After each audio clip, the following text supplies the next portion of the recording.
What's up, you guys? That's bad. What's up, you guys? My name's Cameron Duke, and welcome to a vlog of... Oh, I don't like that. Guys, my name's Cameron, and this is Project Paperweight. Welcome to vlog number 1. Well, I was going to introduce you to my partner here, but it appears he is doing something interesting.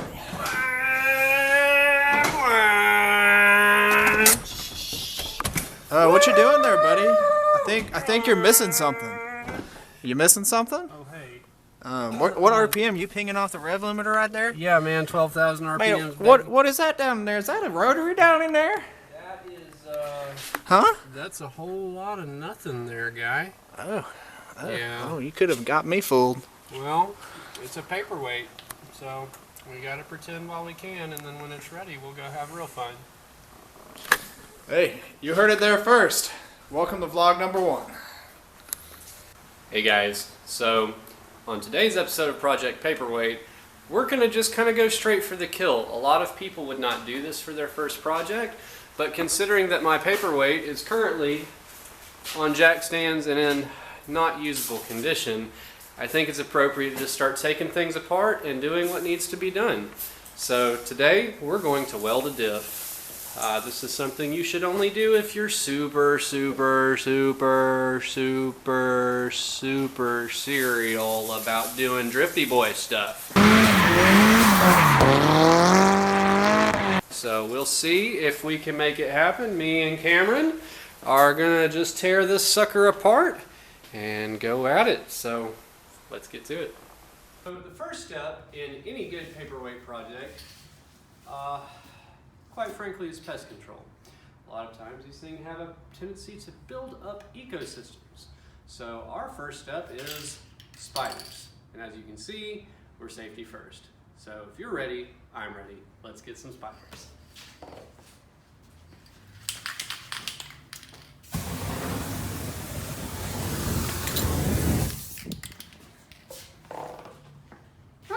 That worked out well. So another important piece that I have not done in the past is keep up with your bolts.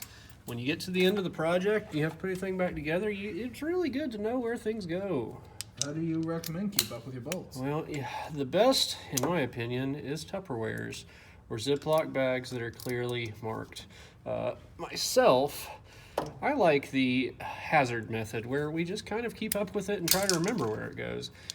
But again, I'm a professional and I don't need no stinking organization. Ugh. Okay. All right, here we go.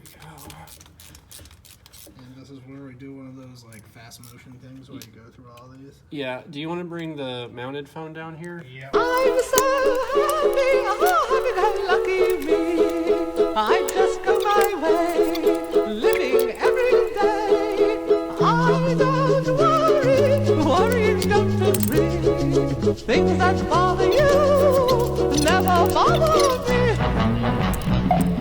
Things that bother you never bother me. I feel happy and fine, ha-ha. Living in the sunlight, loving in the moonlight, having a wonderful time. Having got a lot, I don't need a lot. Coffee's only a dime. Living in the sunlight, loving in the moonlight, having a wonderful time.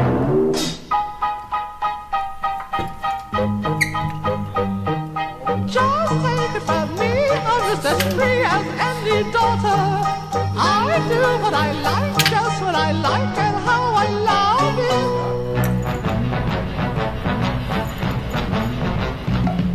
What I'm going to do is drain the differential fluid. So you need an oil pan.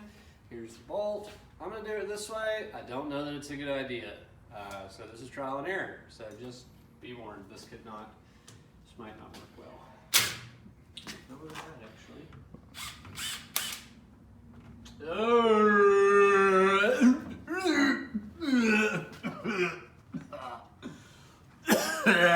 Oh, this is bad. Well, that's what ATS smells like. That's pretty rough. Oh, man.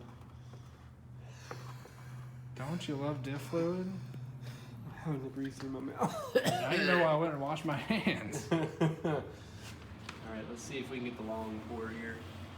The long pour. Oh, we got the long pour. Look at that.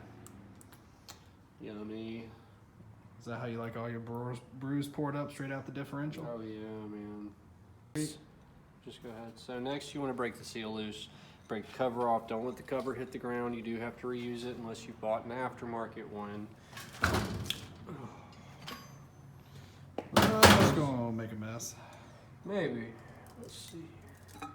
Oh, not that bad. It's not bad. It's not bad. It looks pretty good. Yeah, that's pretty. Yeah, that's all right. cool. That's some art right there. All right. So look at that open diff. So the next part of this is you have to clean it really, really good. Because if you don't, you can't weld on dirty metal. So it's very important that you drench it in brake cleaner. I wouldn't use degreaser because there's bearings in there, but brake cleaner should suffice.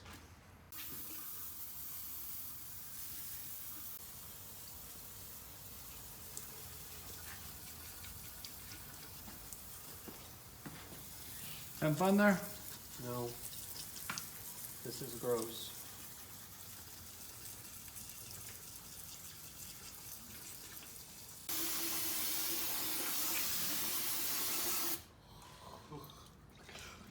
Woo! That's the good stuff right there.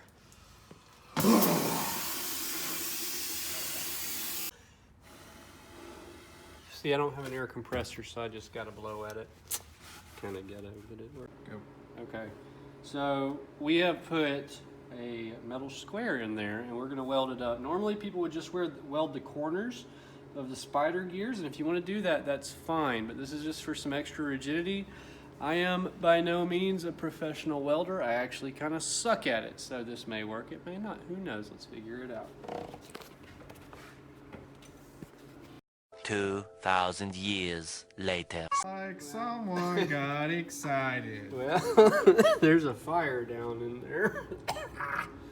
Yeah. That blew up in my face. Yeah. So here's a great rule. Drain your brake cleaner before you apply fire.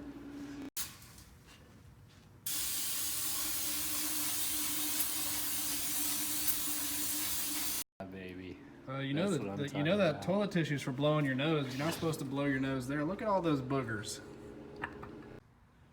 So from the point that you get it welded, you would then scrape the gasket material from around both the lid and the differential side with a straight razor, being careful not to mar it. And then you would put the bolts back in and fill it with fluid once it's back in the vehicle. We're not doing that because we're not putting it back in the vehicle yet. It's going to be a short while before it gets back in the car because I have to order bushings because I want it to perform like a race car, not a piece of poop. So